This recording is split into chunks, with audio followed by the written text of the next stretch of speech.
Right, matriculants, as you can see, last week I done a calculus section as revision. This week I'm starting off with question 1 of paper 1 and I'm going to do revision. If you guys stick to me with this revision, you'll be 150% ready for your trials papers as well as your final papers and you'll get everything right. So every week I'm going to do a revision question. So this week I'm doing a revision question on solving for x. Last week I done calculus. Next week I'll choose something from paper 2, maybe proportionality. So the main thing that I'm trying to accomplish by this here is I'm doing this revision question, showing you how to go about answering a question in your paper. Then you guys have specific questions as homework. You ace those questions and you thumbs up ready to go for your paper. Lovely. So let's look at solving for x. In total, all these questions will add up to about 21 marks in your final paper. So all of these questions will do what? Add up to about 21 marks in your final paper. With them adding up to 21 marks, it should take you around 30 minutes to complete all of these questions. But let's hope we hope we can finish these questions in 20 minutes. So we can save 10 minutes to use it at a different section. Roughly. So let's look at the first question here. Right. So as you can see, I will be doing all my answers here on this side of the board. Perfect. So let's go ahead and see what we're doing here. Right. So with regards to this question, it says solve for x. This is a bit of a simultaneous. This is an inequality, simultaneous, and this is a nature of roots question. Right. So please ensure that you know all these sections well off, such as factorizing, common factor, factorizing, exponents, all of that, K method, all of these things in order to answer these specific type of questions. So let's have a look at this question number 1. It's x minus 2, x 4 plus x is equals to 0. It says solve for x. With regards to this here, can you see that this side here is 0 already? Right? That's 1. And then it's in brackets already here. So it's factorized for you people already. You do not need to go ahead and distribute it out and then factorize it. You will be losing out on time if you go ahead and try that there. So the main thing that you can go ahead with regards to 1.1 is you can go ahead and say x minus 2 and 4 plus x is equals to 0. Now because this here, youngsters, is factorized already for you people. So this is factorized for you youngsters already. What can you now go ahead and do? Quite simple. What you can go and do is you can say x minus 2 must equals to 0 or. Remember, you guys must put the or sign or else they're going to subtract the mark. So you don't get a mark for putting it there, but remember, if you don't put the or, they will subtract the mark.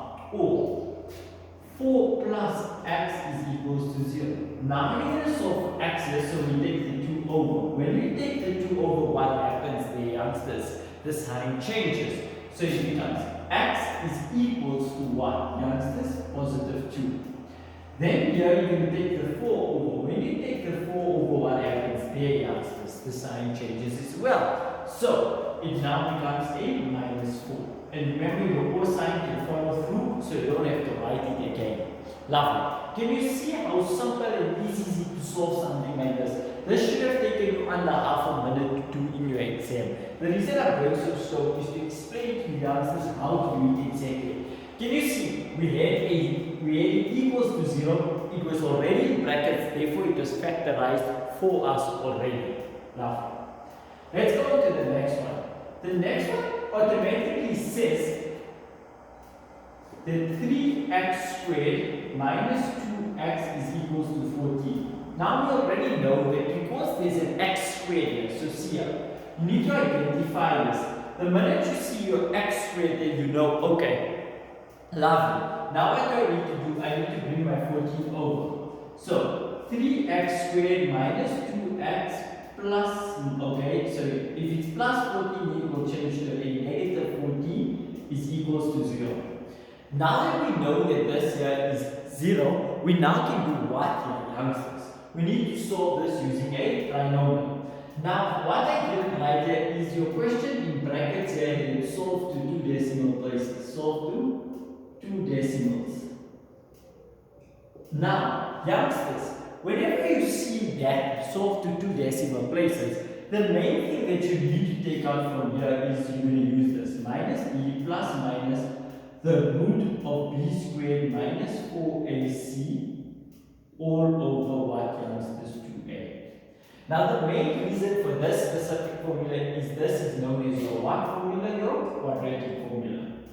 Now, if it already says solve to two decimal places, like our question says solve to two decimals, then you know you're going to use this. So the people who do not have this specific silver calculator here, what do you guys have to go and do now? You guys need to go ahead and plug it in. Now you know that there is going to be A, B, and C. Remember, you take it with the sign. Lovely. You take it with the sign.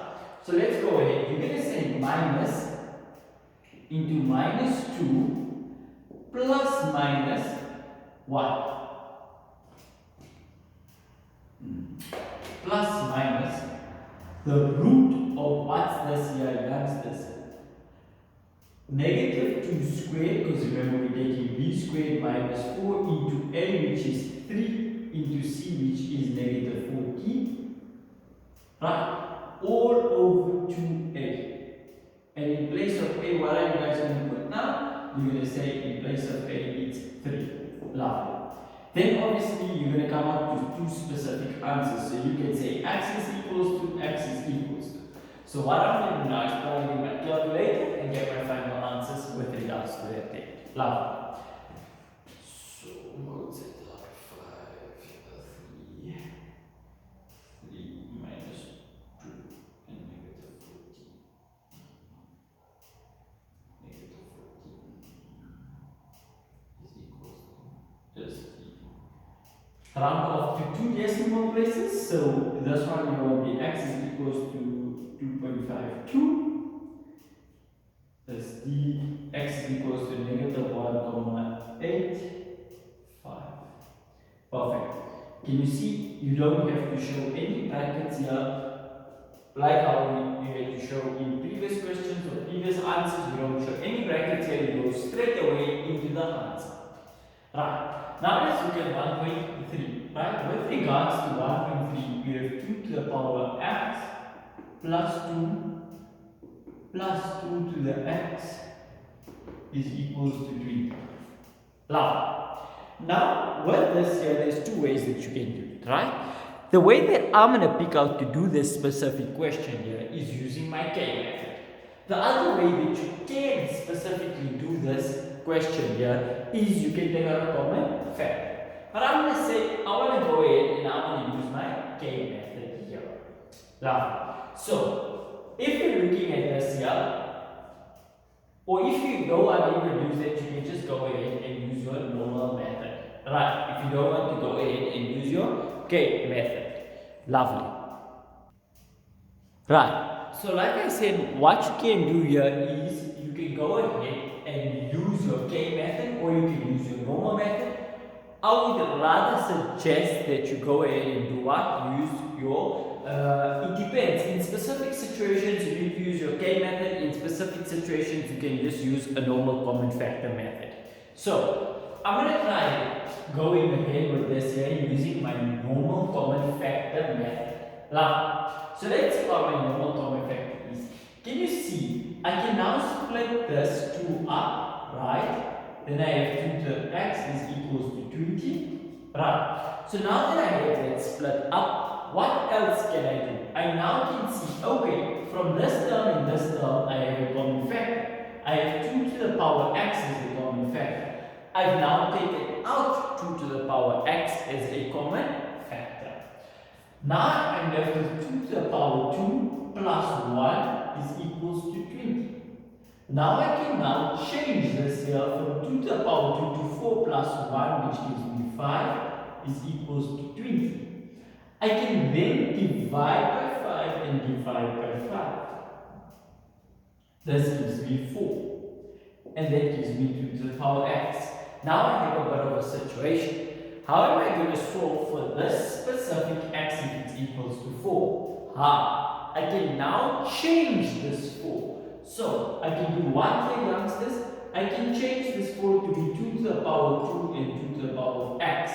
Now my bases are the same. So when my bases are the same, youngsters, the main point or the main thing that you have to come out to here, that your bases are the same, is that you can drop your exponents and make your exponents equal to one another.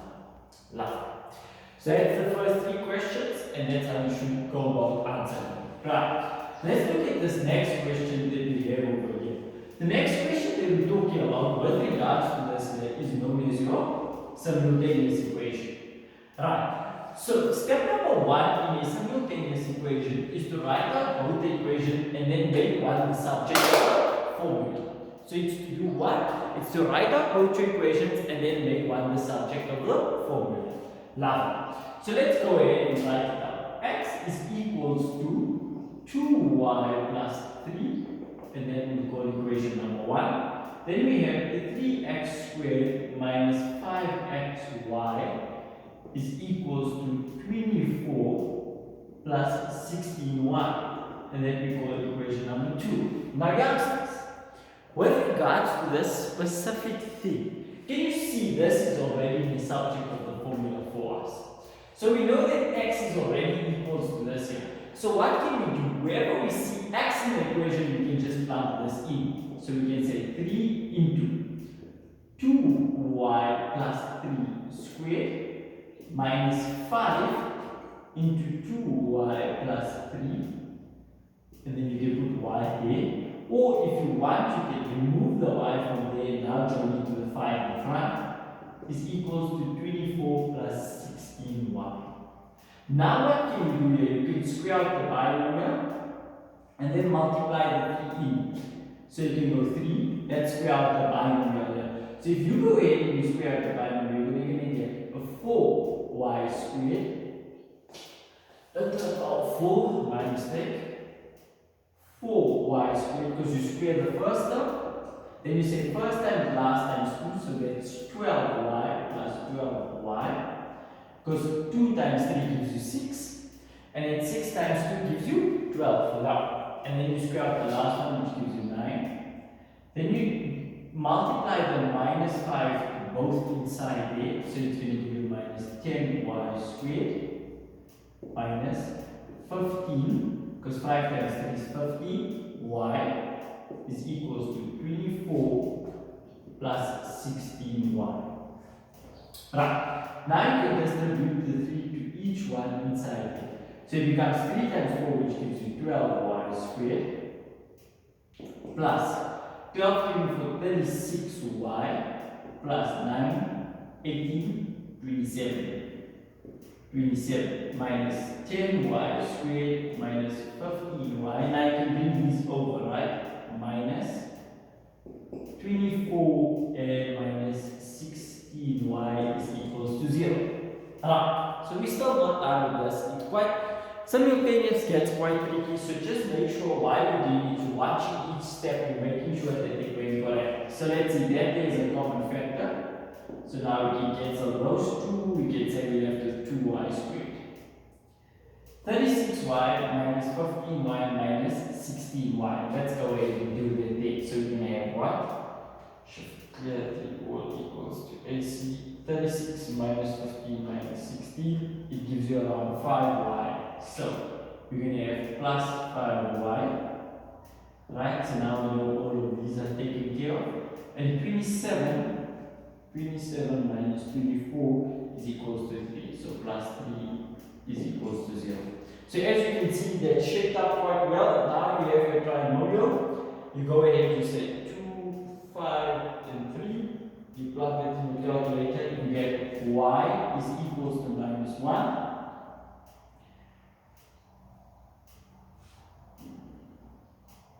And y is equals to negative 3 over 2. Now obviously you need to show your brackets here because I'm using this calculator here. So if I go ahead and I show my brackets, I know it's y plus 1 in that bracket, I know it's 2y plus 3 in that bracket. Lovely. So now I've got my 1. But what? Is a simultaneous equation. Your simultaneous equation says to do what, youngsters? It says solve for x and y. So now you've solved for y, now you need to go ahead and solve for x. So let's see what this one gives us and what this one gives us. So we can say x is equals to 2 into minus 1 plus 3. So it's going to be 2 times minus 1 will give me what? Minus 2 plus 3, which will just give me 1. And then this one here will be x is equals to 2 into negative 3 over 2 plus 3. That and that will cancel, so you're left with negative 3, so you're going to be left with 0 there. And then you've solved for it simultaneously, you've solved for x and y. Lovely. Right, now we're going to head on to the next one, which is our inequality. So the first main thing about an inequality is you need to factorize it. Right? So that's the first step that you need to go about. So I'm just kind of reminding you guys of all the steps and ensuring that you guys do not forget about any of these steps when you're doing these specific questions. Right? 2.2. So we're going to say x minus 1 into x minus 2 is less than 6. So this now will give me x squared, right? Can you see I'm distributing it out? I'm going to bring the 6 over, then I'm going to factorize it again. So this you have to do. It's not like the first one where it was equals to 0. If it was equals to 0 in that bracket, that means it's simplified already for you. But now it's not simplified already for us. So it's going to give me x squared, right? And that's going to be negative 2x minus x and negative 3x. And then it's going to give me positive 2. It's less than 6. Now I'm going to bring the 6 over. X squared, right, minus 3x. If I bring the 6 over, it becomes a negative 6. So negative 6 plus 2 is negative 4. Less than 0. Right, now you're going to go ahead and factorize this here. Once you factorize it, you're going to get x and x. It's a negative, so one bracket must be plus, one bracket must be minus, minus 4 and 1. Then you need to do your CV. So this is not where you write, oh, I'm so clever in maths and I know my maths work. No. This here is your critical values. So you go ahead, x, you basically solve for x's. So x is equals to minus 1, x is equals to positive 4.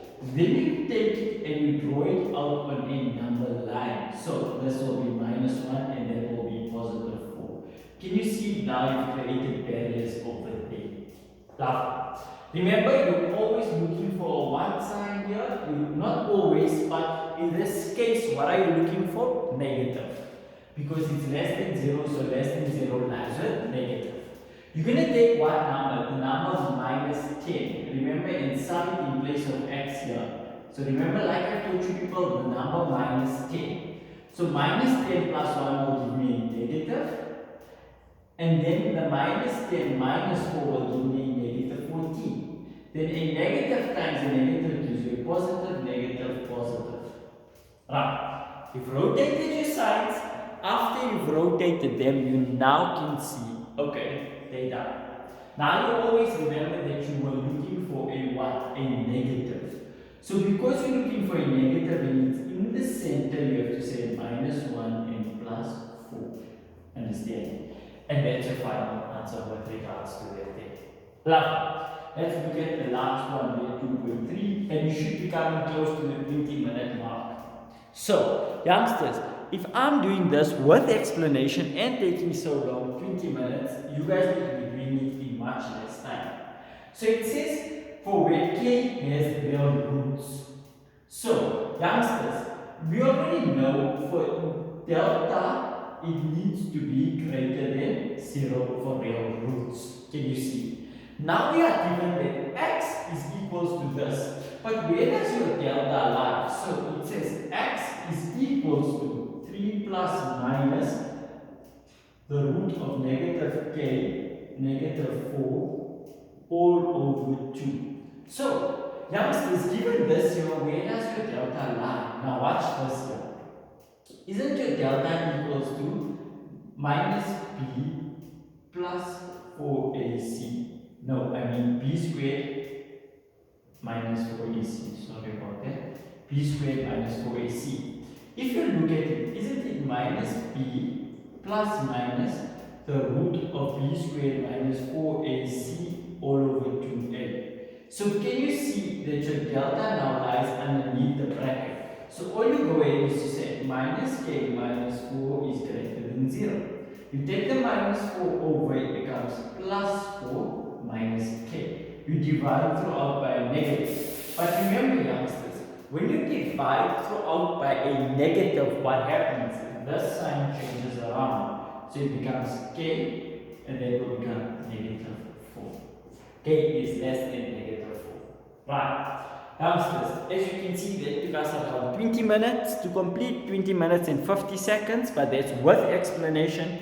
So please ensure that you guys complete this under 20 minutes and do all the revision work, as this revision work is straight from past paper. It's really important for trials and finals, and it will help you guys get that A. Don't worry, next week we'll be tackling proportionality. Perfect.